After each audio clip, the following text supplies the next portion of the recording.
So I guess the first question is, how are you guys feeling this morning? How's your weekend going? We're very sad. I mean, we're very sad. It's very sad. I still have my nail polish on from being Jem last night. We had a Halloween party, and if you want to see a picture of me as Jem, it's available online. But it is kind of ironic to be here imparting wisdom, having released this movie that is just crashing and burning at the box office. And I was thinking about it as I was driving over here. And it's why I really love the movie business and also am tortured by the movie business. At the beginning of the year, we had 10 wide releases this year, which I actually think was too many. I'm exhausted, and we're not going to do as many next year. And I think it was actually too many.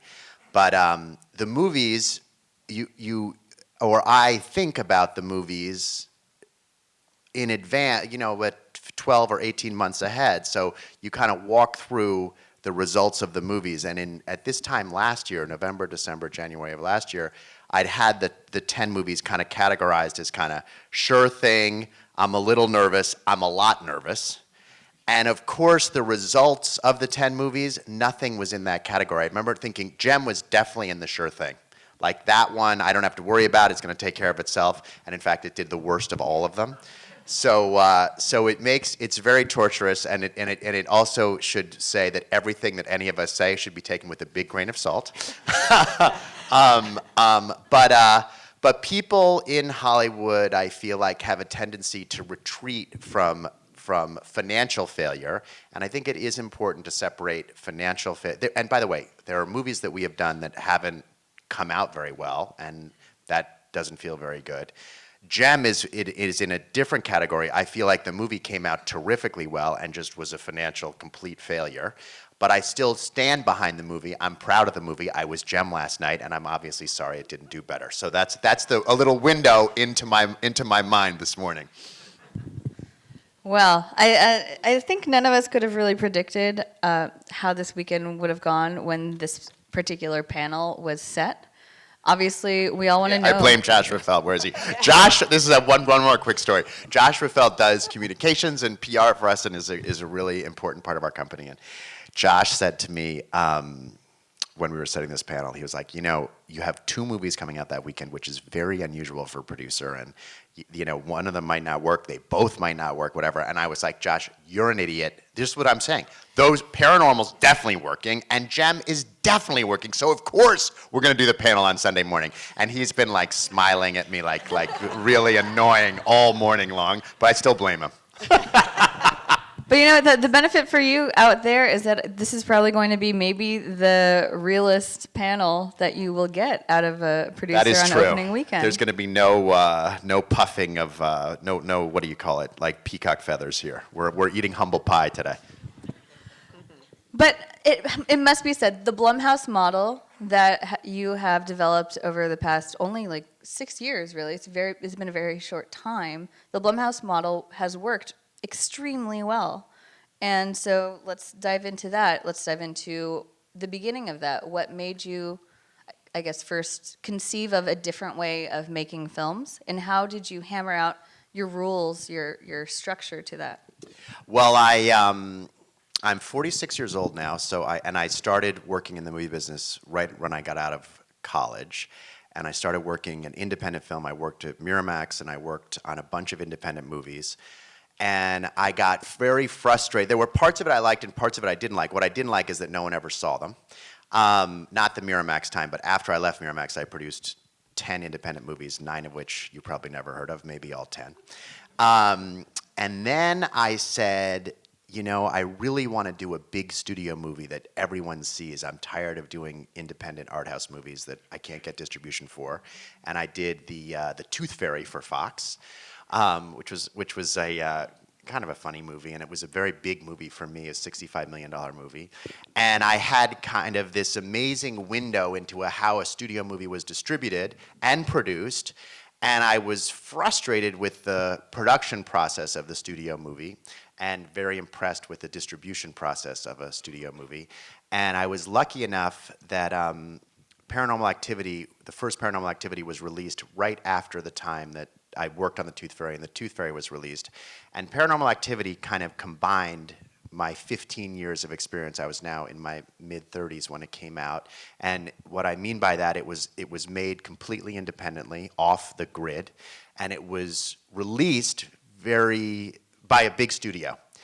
And I thought and by the way, I didn't just wake up and have this idea, but I kind of acted on that, and slowly it kind of occurred to me over a series of years that if there was a way to repeat that business in that could you make movies independently and have them be released by studios, that would be kind of neat. Generally, independent movies are thought of as art house Sundance movies, and no one's doing them for money. And you make money by getting a payday from the studio. And I thought, what if you could make low-budget commercial movies, which is another way to say independent movies released by a studio? And that's kind of Paranormal was that's how the company started, was thinking, could we repeat this again? And I think the one, not to go on and on here, but the one clever thing that I did that I wasn't tempted. I think when you have a big success, it's very tempting, and Hollywood dictates you should make more expensive movies. So after Paranormal Activity, a lot of people said, like, you should make World War Z or like big, expensive genre movies. And I had done it long enough, and I was lucky enough to have made The Tooth Fairy and had that experience making an expensive movie where I thought, you know what, I don't think I just want to make scary anything. I think I want to try and repeat this model and be disciplined about not spending a lot of money. And that, to me, is the key of the company, not because it's great that the movies are profitable, that's what the press is about, but that's actually not. At this point, we could make money doing big budget movies too, and we choose not to do that. And the reason that we do low budget movies is because when you have less risk, you just have more fun. We have much more fun creatively. We can take risks, and it's much easier to take risks when there's less money on the line. And not all of our movies work, obviously, but we take shots and we try different things, and we're able to do that because we really, really stick to low budgets. And for those out there who may not be as familiar with what exactly sort of fits within that model, Cooper, maybe you can go through sort of the bullet points that you folks like to hit. Yeah, you're up now. Yeah. Well, I think when I started, I think about 4 years ago, I think the assumption was scary movies were kind of the only thing that were viable, wide-release, low-budget movies for a number of reasons. They are better if they feel more real. You don't necessarily need big movie stars. In fact, sometimes big movie stars can kind of get in the way of making something scary. And then I think that the last few years has just been a kind of process of testing. Like, what are the other kinds of things that can work in the system? And so Gem on one hand and Whiplash on the other hand, and we did a Western with Ethan Hawke and John Travolta. That's great, and just sort of saying. And The Gift and Boy Next Door were outside of that. More thrillers. Yeah, and so it's I think that what we sort of discovered was it's certainly not it doesn't make our lives easier to make a non-scary movie low budget and to get a wide release for that, but it's possible to make a good what an audience would not recognize as a low budget movie for not that much money. So we have a lot of filmmakers in our audience. I'm sure a lot of them would like to sort of know what the secret is to making a Blumhouse hit, right? Everybody wants to know that. You keep budgets around $5 million. You keep locations very minimal, often in a single setting in a house, perhaps. You tend to shoot mostly around Los Angeles. Not too many locations, not too many speaking parts. That's on the practical, physical production side. On the conceptual, creative side, we look for movies that we either actually run by a head of marketing in a studio, or in theory would run by a head of marketing in a studio, and we go forward on ones where we think the answer would be, if you make this, 90% of what is here on the page, I know what the trailer is, I know what the poster is, and this would be a wide release. And what I always say to the filmmakers is that we don't guarantee a wide release when we start out and when we embark on making your movie, but that's the goal that we all want to have in mind. And I think that one of the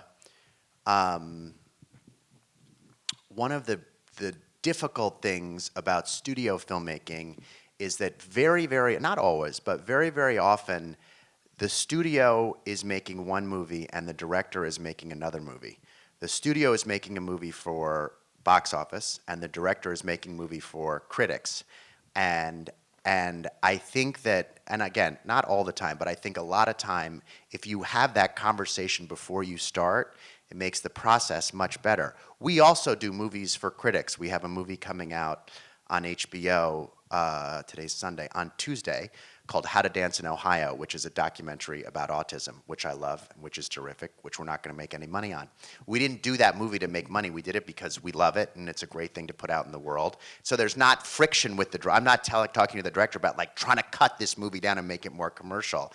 And I think one of the things I'm proudest about the company is that we're very clear going in, and we do some for art, and we do some for commerce, but the key is that we're on the same page with the filmmaker before we start. And how do you choose which filmmakers you work with? Because you've worked with a lot of filmmakers who have maybe had at least a couple movies under their belt or many movies under their belt, who in theory would know how to work with a limited budget. What does it come down to you guys? For you guys? Well, it's a odd thing. I mean, I think in general, and I know there are a lot of emerging filmmakers here, so this is not going to be the most encouraging thing to hear. But like in general, we have this sort of crazy idea that if someone who has made a lot of movies is probably that experience is incredibly valuable, and they're probably good at making movies, especially if they've made a lot of movies and some of them have been really good. And so we tend to hire people, or not hire people, but work with people who have a lot of experience. And but on the other hand, you know, Joel Edgerton, it was his first movie, and he had a certain kind of experience as a filmmaker. He was part of this group in Australia that made, and he wrote and produced movies, and in addition to being an actor. But yeah, but we generally prioritize people's experience over anything else. But do you find that even seasoned directors know how to work within like a $5 million budget? Do. It's the Well, it's actually, it's another thing that I think is funny about Hollywood. They know much better. A first-time director, understandably, is nervous, more nervous than someone who's directed a few movies before. So they overcover, and they spend a lot of time, precious production time, doing things that don't wind up in the movie. Whereas if you work with an experienced director, they know exactly, or much closer, what's going to wind up in the movie. And so they use the time much more efficiently. And just to add to what Cooper's saying, it's another thing that we, I think, do differently than kind of typical Hollywood thinking. Typical Hollywood thinking would always choose a director who's got like the greatest short at Sundance, versus, if you have two directors, a director who has the greatest short that everyone's talking about and they've only done this short, but the short is amazing, versus a director who's done 4 movies and 2 of them have worked financially and 2 of them haven't, or 2 of them are good and 2 of them haven't, not necessarily the same thing, obviously.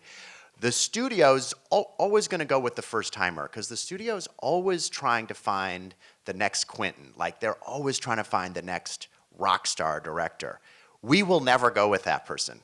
We will always choose the person who might not be like the sexiest choice, but is very competent. James Wan is the best example of that. James Wan, when we worked with him on Insidious, he had come out of this guy's brain, and now he's got 4 of the biggest horror. He's one of the most successful filmmakers there is.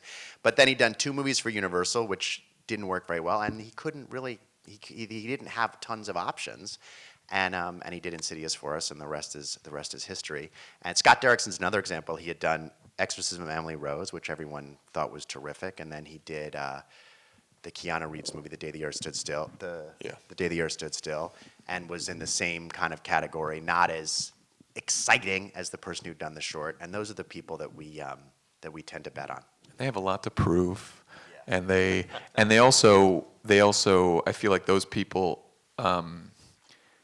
Really value the fact that they have creative freedom a lot more than an independent filmmaker who's coming up from NYU. The person who we actually had a group from Tisch a couple months ago, and we were sort of joking that like the way they made their short film is sort of the way they would make a Blumhouse movie in 10 years after they go through the studio system for a few movies and then want to come back and have the experience of making a short film. And I think that actually we were at USC on Sunday night with Chu, and they screened Gem and the Holograms, and Chu was there with Alice Brooks, who was his friend from college, and Ryan Landells, who wrote the movie, who was a friend from USC. And it was like literally, like they made a $5 million student film, effectively. Like it was for them, it was like a student film. Now he's done G.I. Joe, Retaliation, so for him, there's a big contrast between that experience and making a student film, Gem and the Holograms.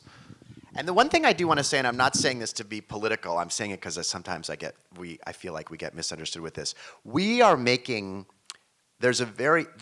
most movies our company doesn't work for. Obviously the tentpole movies, I feel like that's what studios are built for. There's a reason those movies come more from Hollywood than anywhere else in the world, any other country in the world. We have this incredible infrastructure to make these massive worldwide events. There are just other smaller kind of movies which don't fit as well. They fit great in being distributed by those companies, but don't fit as well in the production part of those companies, because the production part is really, I feel like at this point, largely built for those massive movies. So we provide an alternative when you're trying to tell a commercial story that's small, and that's a very, it's a very niche part of the business. But sometimes I do feel like there is an amazing infrastructure that we have in Hollywood that I don't want to feel like I'm knocking.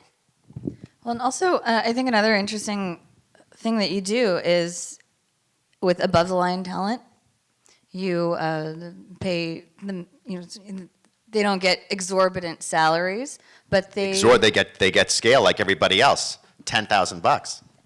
What is it, Terry? $3,000? They make about $3,500 a week for about 4 weeks. J-Lo. J-Lo had to buy her own trailer, pay for her own trailer. Oh my God, yeah. Yeah, J-Lo. No, our above the line. The other key component to the budgets. Not too many locations, not too many speaking parts. The most important is the above the line is all scale or zero. So we take no producing fee in our movies, and we pay the directors. DGA, it's all scale. DG, the lowest level you're allowed to pay legally, so DGA, and all the actors get SAG, and then the actors and the directors participate if they've made, if they have a quote to support it. If you're doing one of our movies for the first time, you don't get any back end. But if you have a quote where you've made a 6 or 7 figure sum, we try and get you to that quote. In success and in great success, we try and get people beyond that quote. And in many cases, we have. So that's one of the, that was one of the tricks. We've been able to work with incredibly talented actors. We've been lucky enough to work with incredibly talented actors, thanks largely to Terry, who's cast every one of our movies for 4 years, right? Let's give her a hand. Thank you, thanks. And we've had access to those actors because we've written big checks to a lot of them, so word travels, and that's great for our business. One of the things one of the reasons that Terry's up here and is a key part of our company is that I think horror movies in particular, the acting a lot of the times doesn't get paid attention to. And there's literally nothing more important. If you don't have good performance in any genre of movie, the movies aren't good. And so Terry, I really feel like has been unbelievable at finding great actors. And when we put actors in genre movies, we don't look for. Typically, it's like, oh, they've done these other 3 scary movies, they'll be good in this scary movie. We actually, if you look at our movies, most of our actors, Ethan Hawke is the best example, but there are countless examples of actors who either have never done scary movies and don't like scary movies, and we chase those people because I think they make the movies better. Well, talk a little bit about Ethan Hawke, who is probably one of the, if not the first big star that you had do a Blumhouse movie, and it was very successful, obviously. Thankfully, somebody had a relationship with Ethan Hawke and could convince him to make a low-budget horror movie. Was that difficult? Yeah, I feel like and take us through that. Nobody knows I feel like I'm that. doing a lot of talking, so I'll tell this, but then these guys have to talk. So, Ethan is been one of my. I produced theater in New York in the early '90s. We had a theater company called Malapart, and Ethan was the artistic director, and I was the producing director. Very fancy titles for our little theater company, and so we've been very good friends ever since. And he's a good example of what I'm talking about. He is an actor who really has never seen a scary movie and doesn't like them, and never thought he would do one. And over the course of many years, right, we offered him a bunch of movies. We offered him Insidious. We offered him a handful of others, which I can't remember, and I kept working on him, and he read Sinister, and Ethan's been a key part of the growth of our company, and he's helped all of us articulate what we're doing. And to Ethan, Sinister was really it was a drama.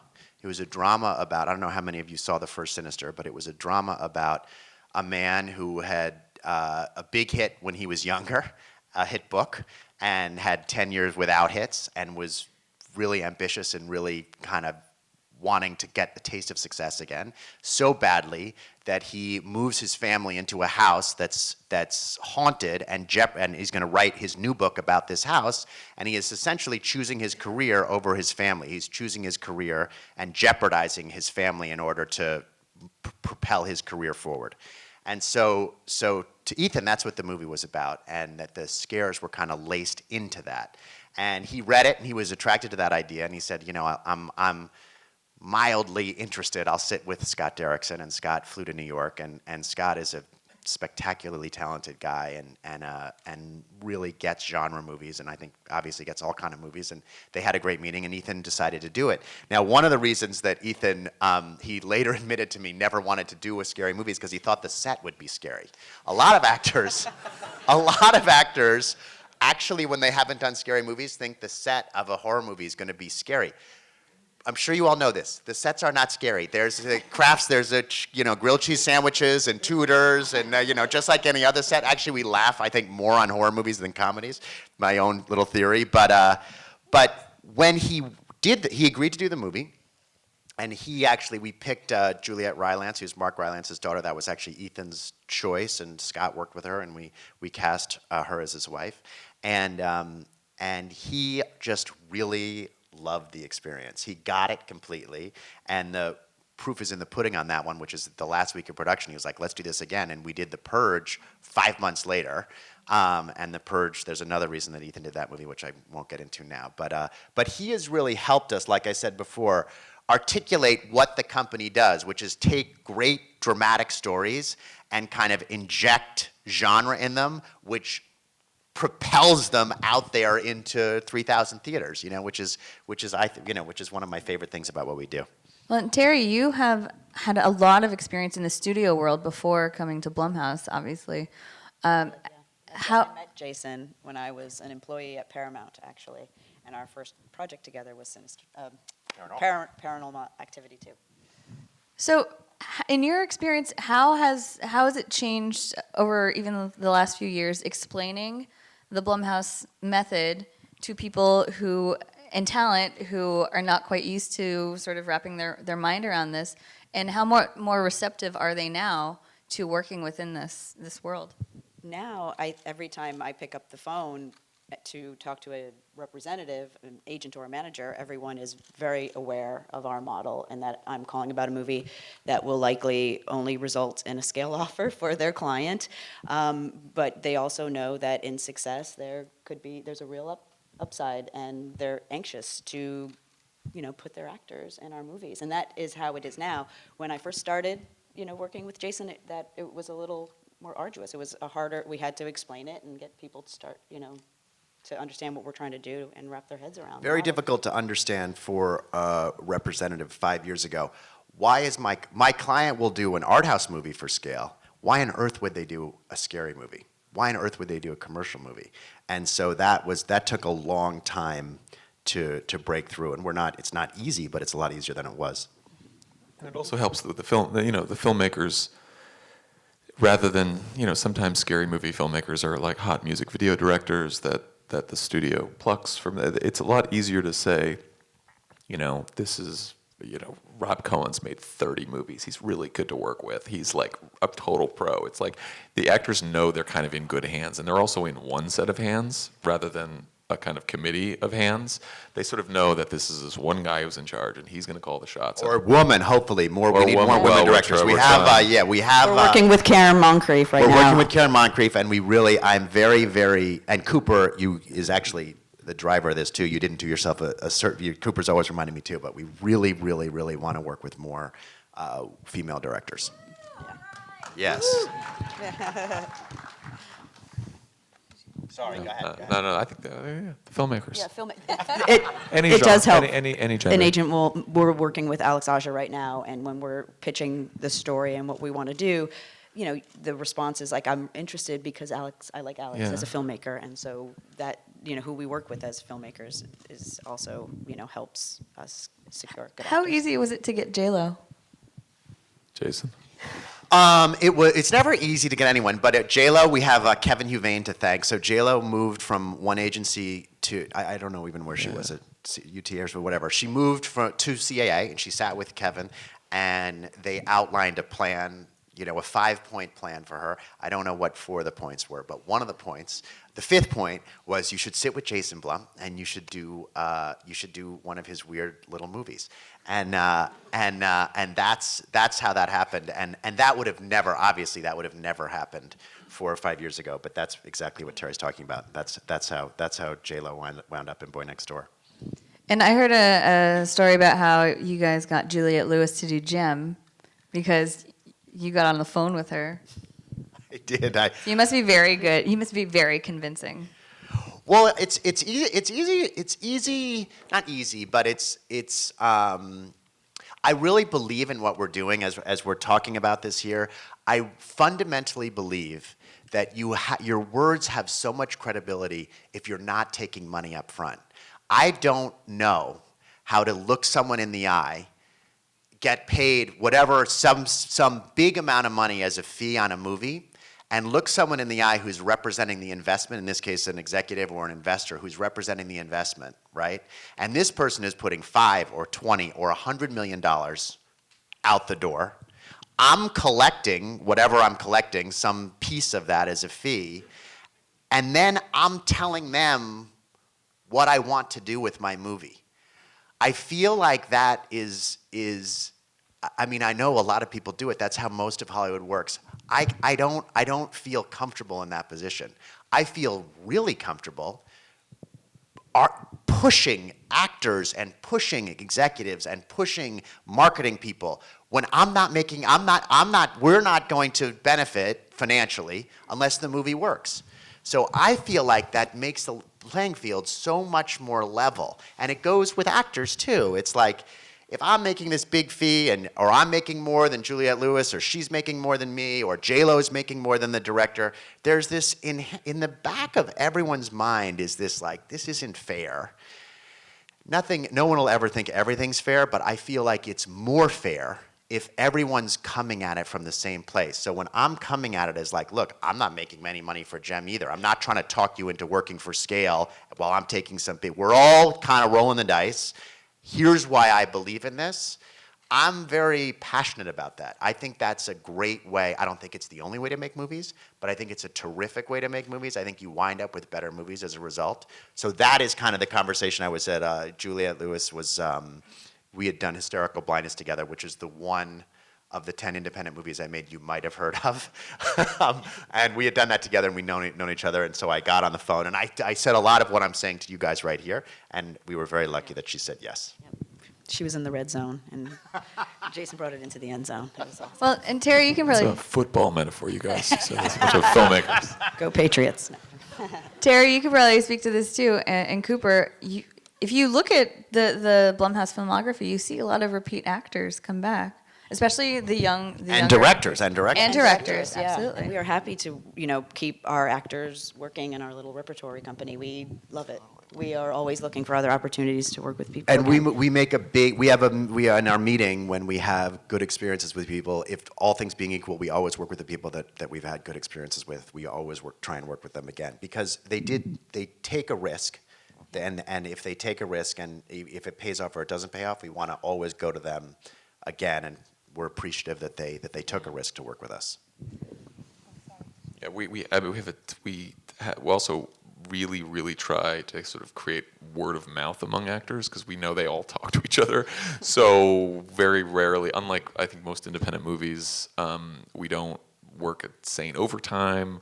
We do it in LA, so that it's fairly user friendly, and we can get great, great actors who are busy actors and who want to kind of fit something in and have it be convenient. Rebecca Hall in The Gift had a HBO show that started on February 29th and was wrapping another movie, and we literally fit the 5 weeks of shooting in between those those two commitments. And we don't, I mean, that we do that to really make it easy. Jason Bateman actually was cutting his movie The Family Fang while he was in The Gift, and we had like his Avid set up in a honey wagon out, and he literally, his editor was sitting out behind the house where they shot that movie, and he would finish acting that day and go in and check what his editor was doing, and then hop back.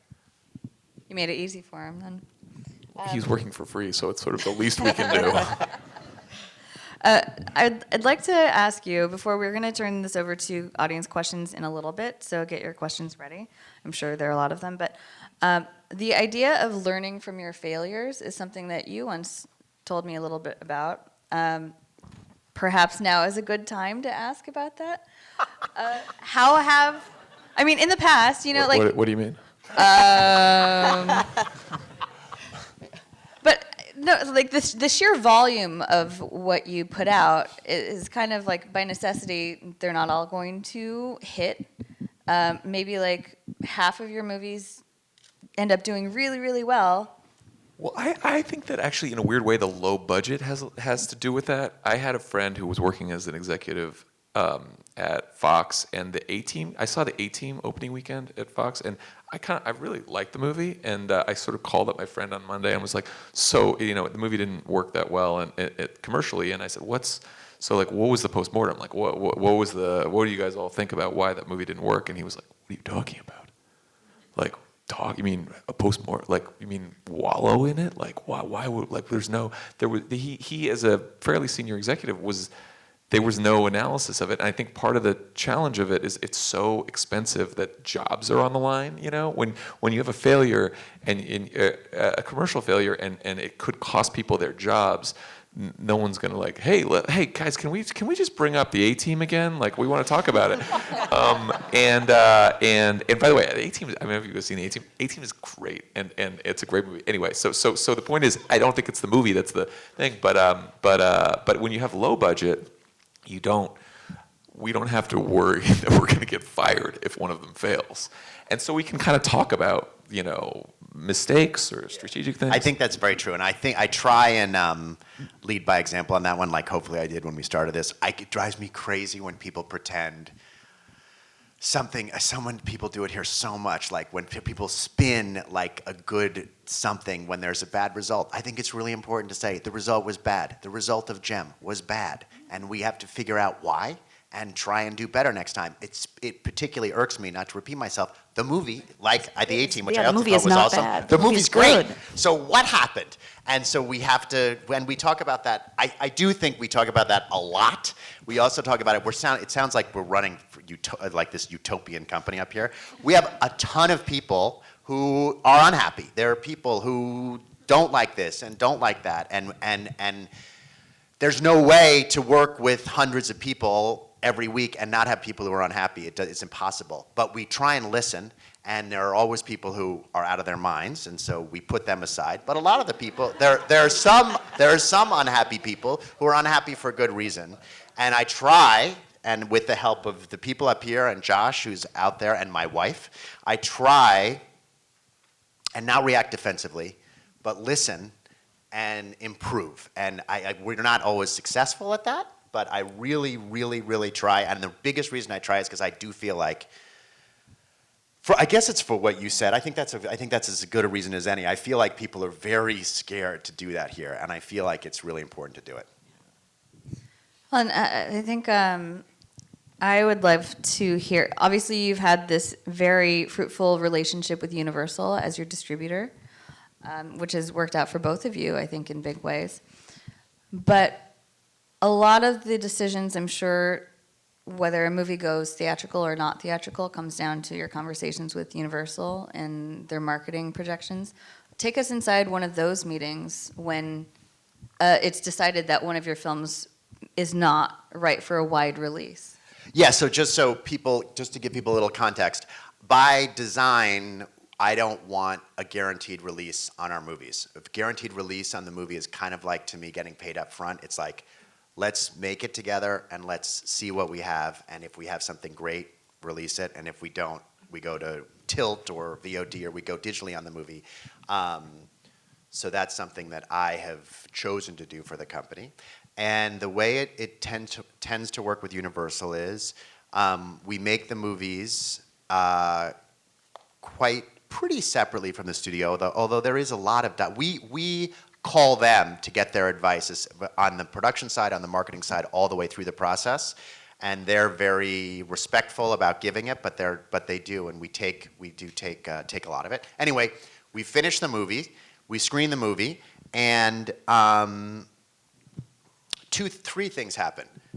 It either goes wide, we all agree it's going to go wide, we all agree it's going to go to digital, or we disagree. If we disagree, I'm allowed to take the movie out and show it to other people. We have, in 5 or 6 years, we've disagreed once, and I took the movie out, I showed it to other people, and no one else bought it either, so I was wrong.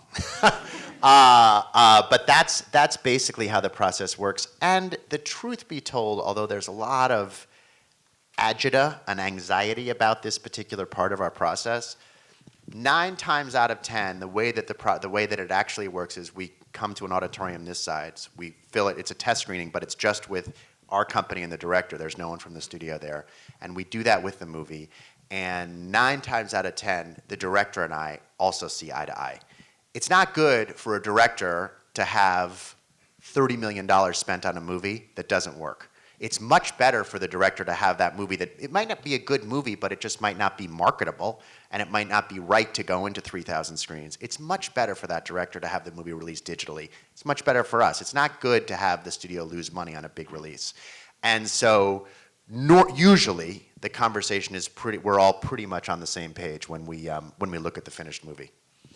And Blumhouse Tilt was this digital sort of distribution offshoot that I'm assuming came out of this sort of process. Yeah, so Blumhouse, well, specifically what we did with The Green Inferno is it's always been, maybe frustrating is the right word, puzzling is probably a better word, to me, that the destination for our movies is so extreme. It's $30 million and 2,800 screens, or it's $100,000 on iTunes and VOD. And there's no middle. And that has always, I've never quite understood that. And so I started talking to Universal 2 years ago about trying to find a middle ground, trying to find and it varies, but a 12 to 1,800 screen, $10 million-ish P&A targeted movie. The Green Inferno was the first one that we did that way, and we're going to try a couple more. And The Green Inferno was a kind of push. We didn't win and we didn't lose on that movie, but we learned a lot. So we're going to try it a couple more times and see if we can dial in an option C as opposed to just huge or little. And Green Inferno did get it theatrical. It was in 1,500 theaters. Yeah, that's what. Yeah, it was. Tilt is theatrical. Tilt is not day and date, or it's a traditional theatrical window, just not the scale of a normal theatrical. Yeah, it was a normal and a 4-month theatrical window, normal window too. By the way, we've got microphones on either aisle. If you have questions, please come on up. We're going to start taking them. All right, you guys ready? You guys ready for this? This is my favorite part. Enough softballs. Make them hard. Make them hard. Let me just get this out of the way. That's a big How do one. filmmakers get their projects in front of your eyeballs? How do people submit their scripts to you? That's you. Yeah. Just send me an email. Just find this guy. Let's start over here. Hi. So, just wondering how you, when you guys started, because if you're a startup company and you're trying to figure out to come up with a model like the one that you have, how do you survive not being able to charge a production fee? How do you cover your overhead? Well, my overhead when I started the company, I used to make a joke. I called it Underpants Productions because it was me in my house in my underwear. So there was no all day. So there was no overhead. So the way that you start, and the first fee that I made, I mean, this is before Blumhouse model when we took no fees, but the first fee I made was I made $25,000. I was an executive at Miramax, and I was actually making quite good money till I was 30 years old. And then I decided I want to do this on my own. And that's when I started doing independent movies. And the first one I did, I made a $25,000 fee, and I made like a $7,500 development fee, but there was no overhead. So I think the answer to your question is you got to start with nothing, and the company is built as we've received back ends. But I really started with just zero overhead. And when I started 4 years ago, the offices were basically the Paranormal Activity production offices. They were production offices at Paramount. They were production offices. When we were making Paranormal Activity every year, Paramount kind of forgot about the fact that 6 months no one was making a Paranormal Activity, and they let me stay in these rotten offices in the corner of the lot, and that's where that took care of the rent. So I had no overhead on rent then. And I didn't have a production deal with Paramount at all, and Cooper was in a roach-infested closet. Yeah, I was in a little. We referred to it as like the Blumhouse lemonade stand. It was like 4 people and a ratty old like Paramount issue couch. It was hilarious when we would have meetings with the different artists and writers and directors. It's like, gee, the producer of Paranormal Activity, and all these producers had these huge, when you go on a lot to meet a producer, you're expecting to see these fancy offices, and then they'd be shuttled to this freaking closet. We were in the far corner. It was like literally the northwest corner of the Paramount lot. It was. I was psyched then. We had offices on the lot. I mean, before that, it was, like I said, in my apartment. Cool. So the answer is take your pants off while you work. Take your pants off and don't hire an assistant. Drive your scripts around. This before email, I drove my own scripts around. So yeah, you got to keep the overhead at nothing. Cool, excellent, thank you. Just a second quick question, just regarding the casting. When you design those deals with the actors, say, okay, you got $3,500 a week for 5 weeks. What does it look like at the other end? Well, for every actor, it's different. If an actor has a salary quote, we offer them box office bonuses based on their salary quote. And every actor has a different salary quote, so every bonus structure is different. We do that because when I did the independent movies, we always argued over net. I have 9 million net points in independent movies. I've never gotten $1 from one of those net points. So when we started the company, although this is going to shift now, but it hasn't yet. When we started the company, I thought it would be great to stop that argument, and so that the talent could see the movie made this, I'm getting a check for this. So basically all of our back end is done that way so that people aren't wondering if they're going to get a check and endlessly running numbers where the answer is always zero. Thank you. And right over here? Yeah, that's the question. 2 things, back end and digital releases. How do you get any back end out of a studio release? I mean, that's the mystery. I mean, it seems like the studios always bury it with extra advertising costs or other things. You never see a dime back. And the other is, how do you break even on a $5 million film on a digital release? It seems like there's just not that much money coming in digital. The studio question I can answer first. Studios absolutely pay out back ends, but you have to be in a position where you've made a significant amount of money. We have a terrific arrangement with Universal. We get back ends on all our movies, and we share our back end with the talent. Mm-hmm. So the talent technically kind of takes their back end from us, and so we're on the hook with the talent, and then I'm on the hook with Universal. So that's how it flows through to them, and that's how we make sure people who might not necessarily get paid doing a studio movie get paid. So that's the answer to your first question. The second question is, how do we recoup? That's a great question, and the answer is we don't quite make it to 5. The value is really 2 internationally and 2 domestically. That's not just it, it's everything. It's DVD, television, pay, iTunes, everything. And the way that we come up with our budget number is we're backing into, if everything doesn't go right, how much are we going to recoup? And the answer is we obviously don't make money on those. We usually lose a little or break even. And you're right. I don't think we've ever gotten to 5. We've gotten to like 4 and change with domestic, international, all rights, non-theatrical But a release. studio can get closer to that than if you made yeah. an independent $4 million movie. And the other answer to your question is the ancillary. It's still Universal, which is a massive machine, so that they're able to make more than you could. If we sold our movies on the open market, we'd get about $2 million for them. On the left. Hello, I'm Jessica. Thank you guys all for coming. My first question is for you, Jason. How did you work your way up, and how long until someone really gave you your first shot to produce Kicking and Screaming or other movies? Oh, that's funny that you say that. Well, I didn't get Kicking and Screaming. I got totally pushed out of. I got an associate producer credit, but I was not. I never went to the set of the movie. I was totally pushed out of it, so that was not a shot. I was an executive for 8 years. I worked at a little company called Arrow, and then I worked at Miramax, like I said before. The answer, I would say, I don't really feel like I had a shot at doing what I wanted to do until I made actually 2 movies that made money.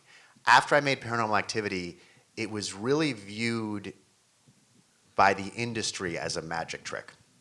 It was not, like the doors did not fly open after Paranormal Activity. It was like, well, you got lucky once. It was really after Insidious and even Sinister where it's like, you might be onto something. And that's where I feel like people were listening to what I had to say. But it does take I feel like it does take either a financial success or 2 or a huge critical success or 2 before anyone listens to producers. And then could you explain a little bit about your involvement with Whiplash and how you got on that? Yeah, that's all Cooper. Cooper was responsible for that movie. Yeah, the Oscars don't hurt credibility. That's what I meant building. critical. That's what I meant by critical. Either financial or critical, yeah. Damien was a few years behind me in college, and we'd gone to the same film system, and he was actually he wrote horror screenplays. He made a little musical in college, and he was a horror screenwriter. And he saw a movie that I worked on called Two Lovers.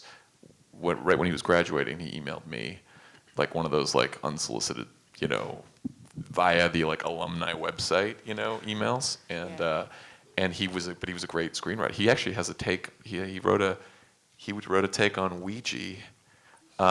Which was spectacular. awesome. That's awesome. Maybe it'll be Ouija 3. Yeah, exactly. The beginning. And he so he was a good he was a horror screenwriter, and then he wrote that, and then he wrote Whiplash, and he sent it to me, and this was like 6 months in, I think, so to my working for Blum, and so I wasn't like, I was dumb enough to think that like, let's go for Cooper, it. he's not giving himself enough credit. So Whiplash comes to Cooper. Cooper reads it and loves it. He brings it to me, and I read it. And first of all, I don't love it. And second of all, I'm like, are you kidding me? We make friggin' Insidious. What are you doing? And this is a great lesson for this group, and it's a great example of don't take no for an answer. So Cooper doesn't argue, retreats. Cooper has heard me talk about Jason Reitman. I'd never met Jason Reitman before, but he's one of my favorite filmmakers. I think he's a terrific filmmaker. Cooper knows someone who works for Jason Reitman, sends that person the script. They love it. They get Jason Reitman to agree to produce it. He marches it back into my office. He says, what if Jason Reitman produced this with you? I said, I'm in. Why not? And that's how we got involved with Whiplash. And there was one other part of that story I wanted to tell. It's gone now. But anyway, that's how it happened. It was That's also how what was happened. funny about Whiplash. Also, in the making of it was made like any other of these movies. It was shot by Sharon, who shot Last House on the Left. It was production designed by Mel Jones, who designed The Purge. It was mixed by Craig Mann, who did Insidious, who won an Oscar, and and so it was the whole sort of repertory company doing it. I think that you can kind of feel that in the movie. And by the way, that was that Damien wanted that feeling. The reason we shot that short And actually, this is a good lesson if you're going to shoot a short as a kind of proof of concept for the movie. The way to do it is you have to think about what's the thing that they're going to say no about. Like, what's the thing that people aren't going to believe when you say, don't worry, my movie's going to be X. Just make the short answer that question. So for the Whiplash short, it was Damien, said this is not going to be a respectful, this is not going to be Shine. This is not going to be a sort of respectful chamber piece. This is going to be a thriller that happens to be about music. And so we picked that scene, the studio band rehearsal scene, just for that purpose. So so if Damien said it's going to be a thriller, and now watch the 16 minutes, that would be a way of dramatizing that. The Awesome. other thing I was going to say is just to fit it into what I was talking about before and it then went into the category of How to Dance in Ohio or Normal Heart, or that it had actually turned out it was a commercial success, although we didn't make any money off it. It was a commercial success, but we put it in that category, and Cooper really ran the movie. Cooper was on the set. Cooper found it, and Cooper really should get the credit for that movie, and Terry obviously for And casting Terry, it. yeah. Yes, Cooper. Thank Brought you. me in. One of the more perfectly cast movies of that year. Oh, by the way, all those actors, Melissa Benoist is in another of our movies. Paul Reiser did another of our movies. They were great actors. Right over here, question? Yeah, Jason, I was just wondering if you could speak to developing horror movies in India and your partnership with Phantom Films. Yes, so all of our movies are very well known. Our previous movies are very well known in India, but they've never been legally released in India, so they've been very pirated. But the movies are well known. So I thought, how do we turn that into a positive instead of complaining about our pirated movies, which I do spend a lot of time complaining about, make no mistake. But what I thought was if we could make local language scary movies that leverage off the credits, that would be a way to do what I just said, to turn that into a positive. So our deal there is to make local language scary movies. Says from the producer of Paranormal, Insidious, Sinister, all these movies that you've seen, comes your very own scary movie, and we're about to. We're actually very close to starting our first one. We made a deal to make a few. Anytime you see a deal to make a bunch of movies, what that means is if the first one works out, we'll make more. So that's, if the first one works out, I'm sure we'll make more. And that's what it is. We only have time for a few more questions. Let's go back over here. So it's really cool to have Jason, Cooper, and Terry here. Thank you so much. I had a lot of feedback yesterday, but I'm curious to hear your very unique,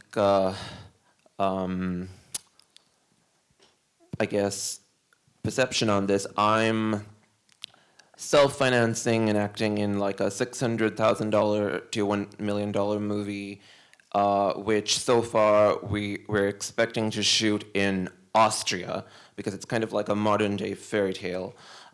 So two questions.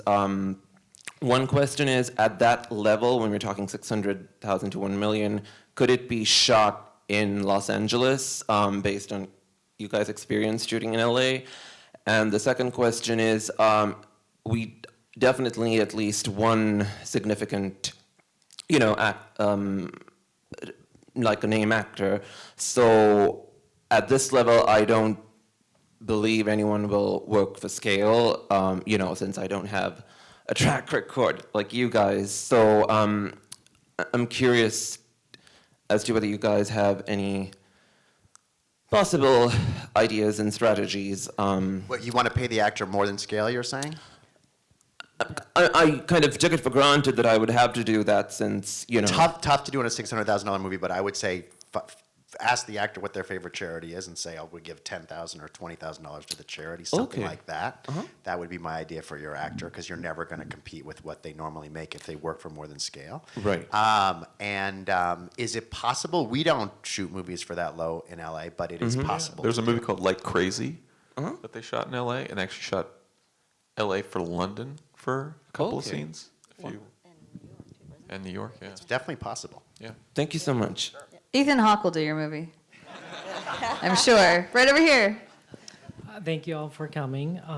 You guys are a hero for the indie world, and you've pretty much created a genre on your own. That being said, there's so many emerging filmmakers who are trying to copy your model, which has been so successful. And my question for Mr. Blum is, if you were an emerging filmmaker now, what would you do to basically cut through all the noise of all the copycats of you? Well, what I would do is not look backward, but look forward and try and being that I love low budgets, try and, whatever your budget is, cut it in half and go try and make your movie. You know, I think the waiting around for financing is just it's so frustrating when you're starting out, and just keep hacking that budget down to raise whatever you can and shoot whatever you can for that amount.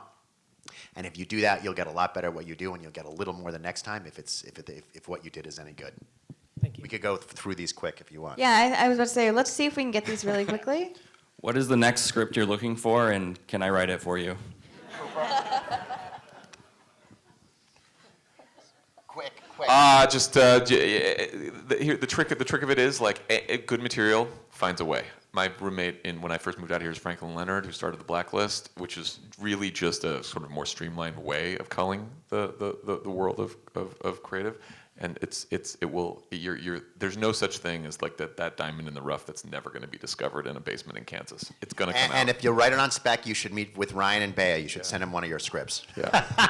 Okay, thanks. Do it. Over here.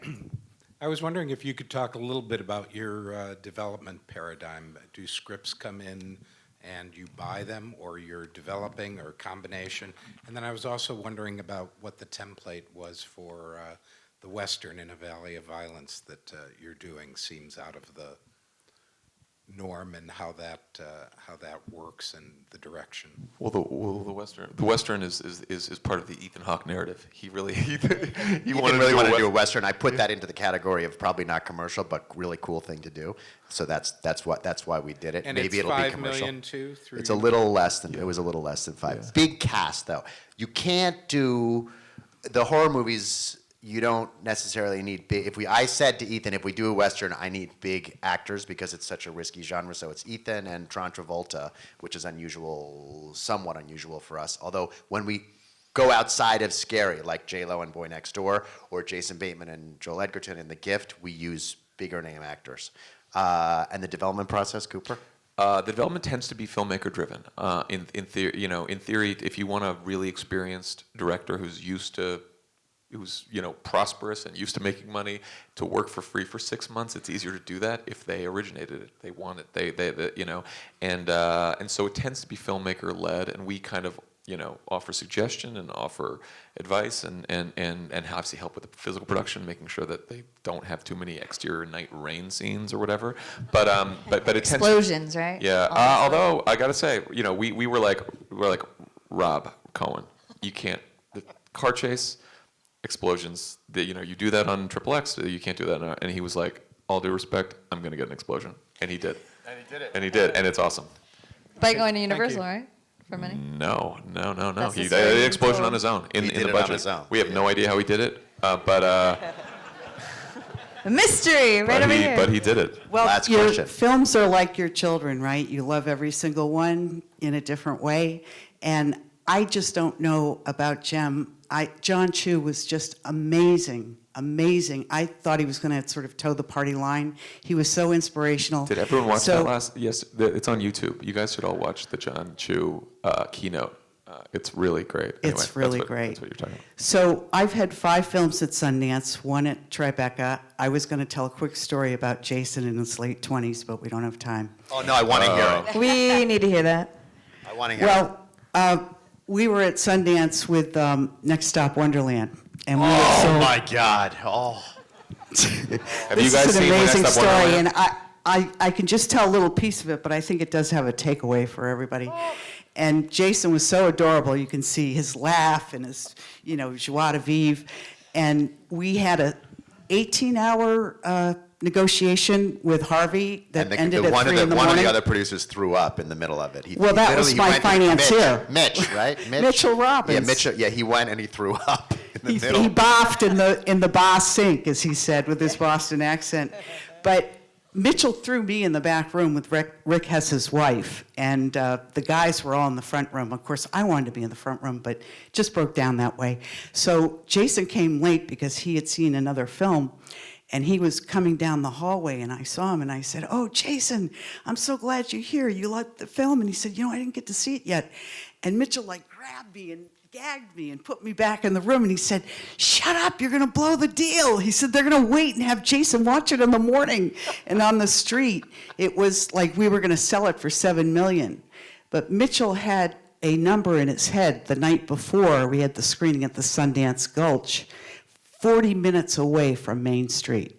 But we had every single distributor there, and Miramax were the 800-pound gorilla. And Mark Gill loved the movie. He saw the poster. He had worked at Paramount. And he wanted this film. So it's one of those stories where everything worked out for everybody. And Jason, thank you, because I sent 2 of my 4 children to college, paid cash. Oh, that's great. With That's the awesome. little crumbs of that cake. That's awesome. Well, that's So a my great question place is- for that money. That makes me happy.